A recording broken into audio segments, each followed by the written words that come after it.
Hardwick campus, which obviously has started providing all the sport opportunities now, but you've got the people over here in Gloucester, because like the uni buses that you've got to pay for them and the price goes up each time, and it's not much, but for a student that can be a bit of a pocket breaker if you have to keep getting the bus. Yeah. The uni bus doesn't go to all the stops that you need to, and if you have to get like a normal 94, you still got to walk a good 20 minutes just to get to the campus from the town centre. Right. So like, if it provided some more transport, people might be more like less exhausted from travelling and actually. Okay. I mean, it's a brilliant point, because there's no reason why we can't look at issues like that if we can find ways of resourcing it, which is obviously what the bid is for.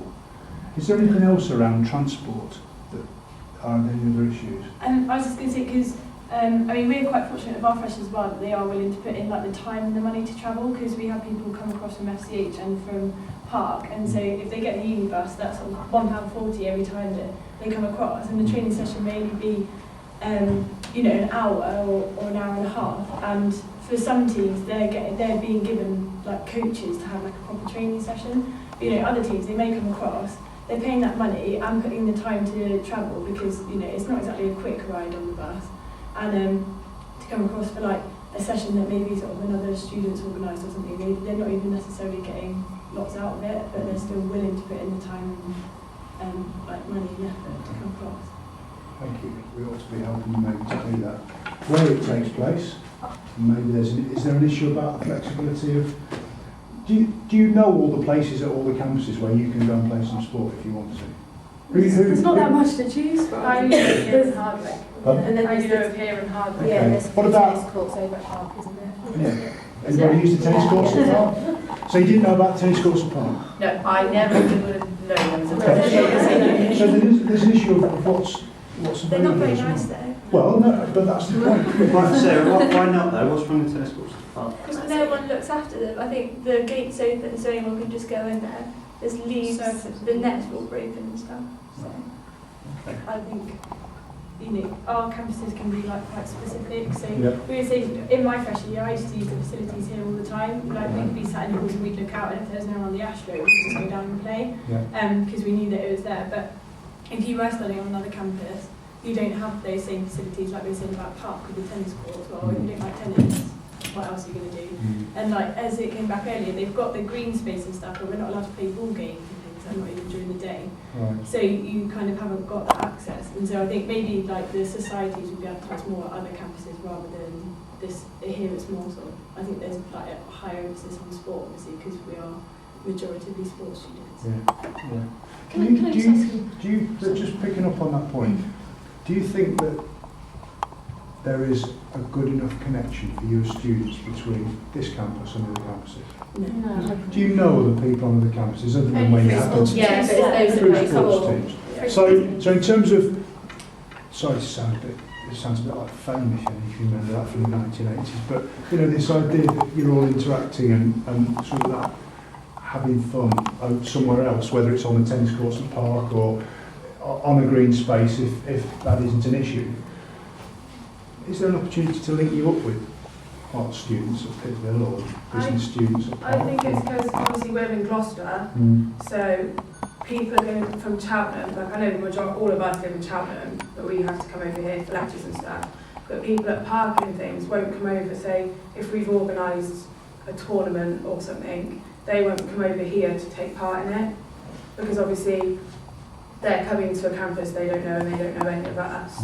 So if things like transport could be tackled, and timetabling, and the idea that there were semi-competitive opportunities, so structured, fun-based, league-type-based sports, you think there is an opportunity for students on other campuses? That, you know, we could break down some of these issues. If it's a Wednesday, no, they've got to travel over here, and we're not using other days and other times of the week. See, we've There's had some opportunities. benefits of like, because we've been doing some training sessions over in Cheltenham as well, so the majority of our hockey training happens in here, but then we're also doing indoor sessions at Hardwick, so it means like more people can find it easier to get to there as well at times, and because we play cricket as well, and so again we've had some cricket sessions over here, but then they've also been happening over in, we just do it in Pittville Park in Cheltenham, but then obviously it's a bit difficult because it's not really the right surface and things because it's a bit bumpy. Right. But it's going to be doing it in different places and it's access to easier for everyone. So what about if you didn't want, so what if I want to go and play netball now, but I don't want to play first team netball, or I don't want to compete in books, is there anything that, you know, any way of getting other people who might just want to do some health and physical activity options out there? They do have stuff on at Hardwick, but apparently it's closing now. But they did have like, yeah, they had like classes on and stuff. Because I know I work at a gym, and like one of the other girls that works there, she used to do some like handball. I can't remember what it's called, but but it wasn't like competitive. She just did it like recreational. And they have loads of good sports and like that. I don't hear about it. For netball as well, there's only 5 teams for the union roster, and every year loads of people try out, and people who don't get in a team, then that's it. So what happens to them? What do we do? They just stop. They They just say stop. that they enter them into a non-parks league, and they start off with training and everything, and then it all just fades off, and it just gets forgotten about. Seriously, you know, the kit's available, it's timetabled so that it's not absolutely ridiculous hours. Don't you think there are a significant number of people you could form that league structure for them? That Yeah, I think either intramural or people within a set of teams that were set up within the university, they would really be keen. Yeah, I think definitely. On facilities as well, like Hardwick, it's a good space to go and use, but that facility itself isn't exactly like. We played volleyball there on reunion, and if you didn't wear your knee pads, well, you've got screwed up knees for them for quite a long time. So, I think it's And how does that place though, because like students from FCH Park and Pittville all live around the FCH area, or loads do anyway. So like Hardwick, because like Hardwick's right by that like whole housing place.